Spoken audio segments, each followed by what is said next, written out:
ನಂದು UPSC syllabus ಭಾಳ ಉಳ್ದಿತ್ತು ಓದಾಕೆ ಸ್ವಲ್ಪ ಜಲ್ದಿ ಎದ್ದೆ 52 ಗಂಟೆಗೆ. ಜಿಯೋಗ್ರಫಿ ಕ್ಲಾಸ್ ಕೇಳಕ್ಕೆ ಸ್ಟಾರ್ಟ್ ಮಾಡಿದೆ. ಭಾಳ ದಿವಸ ಆಯ್ತು ಜಿಯೋಗ್ರಫಿ ಮುಟ್ಟಿತ್ತಿಲ್ಲ ಬುಕ್ಕ. ಸರ್ ಮಸ್ತ್ ಹೇಳಕತ್ತಿದ್ರು ಮಸ್ತಾಗಿ ಕ್ಲಾಸ್ ಕೇಳಿದೆ. ಅದು ಆದಮೇಲೆ ನಂದು ಜಿಯೋಗ್ರಫಿ ಮೈಂಡ್ ಮ್ಯಾಪ್ ಭಾಳ ದಿವಸ ಆಯ್ತು ಅದನ್ನು ಪ್ರಾಕ್ಟೀಸ್ ಮಾಡಿದ್ದಿಲ್ಲ. ಅದೇ ಜಮ್ಮು ಕಾಶ್ಮೀರ ಸ್ಟೇಟ್ದಾಗ ಯಾವ್ಯಾವ ಇಂಪಾರ್ಟೆಂಟ್ ಪ್ಲೇಸಸ್ ಅದಾವಲ್ಲ ಎಲ್ಲ ಪ್ರಾಕ್ಟೀಸ್ ಮಾಡಕತ್ತಿದ್ದೆ. ವ್ಯಾಲಿ, ಸಿಯಾಚಿನ್ ಗ್ಲೇಷಿಯರ್, POK ಯಾವ್ಯಾವ ಇಂಪಾರ್ಟೆಂಟ್ ಅದಾವಲ್ಲ ಅವೆಲ್ಲ ಪ್ಲೇಸಸ್ ಪ್ರಾಕ್ಟೀಸ್ ಮಾಡಕತ್ತೆ. ಅದು ಆದಮೇಲೆ ಸ್ವಲ್ಪ ಆನ್ಸರ್ ರೈಟಿಂಗ್ ಪ್ರಾಕ್ಟೀಸ್ ಮಾಡಿದೆ. ಆನ್ಸರ್ ರೈಟಿಂಗ್ UPSC ಎಕ್ಸಾಮ್ದಾಗ ಭಾಳ ಇಂಪಾರ್ಟೆಂಟ್ ಇರ್ತೈತೆ ಅಂತಾರೆ. ಅದೊಂದು ಸ್ವಲ್ಪ ಪ್ರಾಕ್ಟೀಸ್ ಮಾಡಿದೆ. ಅದು ಆದಮೇಲೆ ಹಿಸ್ಟ್ರಿ ಕ್ಲಾಸ್ ಕೇಳ್ಕೊಂತೆ. ಯಾಕಂದರೆ ಹಿಸ್ಟ್ರಿ ಮತ್ತು ಜಿಯೋಗ್ರಫಿ ಎರಡೂ ಕೂಡಿ ಓದಾತಿದ್ದೆ. ಹಿಸ್ಟ್ರಿದಾಗಿಂದ ನಮ್ಮ ಮೇಡಮ್ ಸ್ವಲ್ಪ ಕ್ವಷನ್ ಕೊಟ್ಟಿದ್ದಳು, ಅದನ್ನು ಪ್ರಾಕ್ಟೀಸ್ ಮಾಡಿದೆ. ಅದು ಭಾಳ ಇಂಪಾರ್ಟೆಂಟ್. ಅದು ಆದಮೇಲೆ ಸ್ವಲ್ಪ ಕರೆಂಟ್ ಅಫೇರ್ಸ್ದು ಪ್ರಿವಿಯಸ್ ಮಂತ್ದು ನೋಟ್ಸ್ ಬರೆದಿದ್ದೆ. ಅದನ್ನು ಸ್ವಲ್ಪ ರಿವಿಷನ್ ಮಾಡೋದಿತ್ತು. ಅದನ್ನು ಮಸ್ತಾಗಿ ರಿವಿಷನ್ ಮಾಡಿದೆ.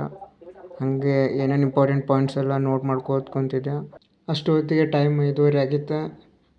ಮಲ್ಕೊಂಡೆ. ಆಮ್ಯಾಗ ಸಂಜೆ ಮುಂದೆ 4:15ಗೆ ಎದ್ದೆ. ಆಳಾಗ ಮಸ್ತ್ ನಿದ್ದೆ ಹೊಡೆದೆ. ಆಮ್ಯಾಗ ಸ್ವಲ್ಪ ಹೊರಗಿನ ನೇಚರ್ ಎಂಜಾಯ್ಮೆಂಟ್ ಮಾಡ್ಬೇಕಂತ ಹೊರಗೆ ಹೊಂಟಿದ್ದೆ. ಯಾಕಂದ್ರೆ ಭಾಳ ತಣ್ಣಗೈತೆ ನಿದ್ದೆ. ಮುಂಜಾನೆ ಮಲ್ಕೊಂಡವ ಸಂಜೆ ಮುಂದೆ ಎದ್ದಿದ್ದೆ. ನನ್ನ ಫ್ರೆಂಡ್ಸ್ ಬಾಸ್ಕೆಟ್ಬಾಲ್ ಆಡಕತ್ತಿದ್ರು. ನಾ ಏನು ಅಷ್ಟೇನು ಇಂಪಾರ್ಟೆಂಟ್ ಇಲ್ಲ ನನಗೆ ಬಾಸ್ಕೆಟ್ಬಾಲ್ ಅಂತಂದು ಸೀದಾ ಸ್ವಲ್ಪ ನೇಚರ್ ಎಂಜಾಯ್ಮೆಂಟ್ ಮಾಡ್ಬೇಕಂತಂದು ಸೀದಾ ಮೆಡಿಕಲ್ ಕ್ಯಾಂಪಸ್ಗೆ ಬಂದುಬಿಟ್ಟೆ. ಇಂಜಿನಿಯರಿಂಗ್ ಕ್ಯಾಂಪಸ್ ಬಿಟ್ಟು ಅಲ್ಲಂತೂ ಮಸ್ತ್ ಗಾಡಿ ಹೊಂಟಿದ್ದವು. ಮಸ್ತಾಗಿ ತಿರುಗಾಡ್ದೆ, ಎಂಜಾಯ್ಮೆಂಟ್ ಮಾಡಿದೆ. ಮಸ್ತ್ ಥಾರ್ ನಿಂತಿತ್ತು. ಅದಕ್ಕೊಂದು 2 ನಿಮಿಷ ನೋಡ್ದೆ ಯಾರ್ಯಾರು ಅದಾರ ಏನೇನು ಮಾಡಕತ್ತಾರ ಅಂದು. ಅದೇ ಮುಂದೆ ಹೊಂಟಿದ್ದೆ. ಅಲ್ಲಿ ಸ್ವಲ್ಪ ವಾಚ್ಮ್ಯಾನ್ ಅಂಕಲ್ ಏನೇನೋ ಬೈದಾಡಕತ್ತಿದ್ರು ಸ್ವಲ್ಪ ಏನಂತ ಅದೊಂದು ಕೇಳ್ಕೊತ ಹಾಗೆ ಮುಂದೆ ಎಂಟರ್ ಆದೆ.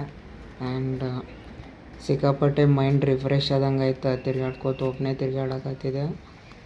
ಹಾಗೆ ಬಾಜುಕ ನಮ್ಮ ಕಾಲೇಜ್ ಕ್ಯಾಂಪಸ್ ಭಾಳ ದೊಡ್ಡದೈತಿ.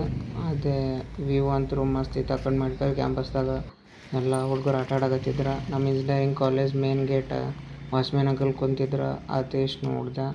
ಹಾಗೆ ಸೀದಾ ಎಕ್ಸಿಟ್ ಗೇಟ್ ಕಡೆ ಬಂದೆ. ಎಕ್ಸಿಟ್ ಆದೆ. ಆಮೇಲೆ ಸೀದಾ ಹಾಸ್ಟೆಲ್ ಗೇಟ್ನಾಗ ಎಂಟರ್ ಆದೆ. ಆಮ್ಯಾಗ ಸಂಜೆ ಮುಂದೆ ನಂದೆಲ್ಲ ಫ್ರೆಂಡ್ಸ್ ಬಾಪ ಇವತ್ತು ಕೇಕ್ ತಿಂದು ಬರೋ ಮತ್ತಂದು ಬೇಕ್ರಿಗೆ ಕರ್ಕೊಂಡು ಹೋದ್ರೆ. ಅಲ್ಲಂತೂ 3 ಕೇಕ್ ಆರ್ಡ್ರ್ ಮಾಡಿದ್ವಿ. ಶಿಸ್ತಾಗೆ ಕೇಕ್ ತಿಂದ್ವಿ. ಕೇಕ್ ತಿಂದ್ಕಿಸಿಂದ್ರೆ ಸೀದಾ ರೂಮಿಗೆ ಬಂದುಬಿಟ್ವಿ. ಆ್ಯಂಡ್ ನನ್ನ ಕರೆಂಟ್ ಅಫೇರ್ಸ್ ಇವತ್ತಿಂದು ಏನೂ ಓದಿದ್ದಿಲ್ಲ.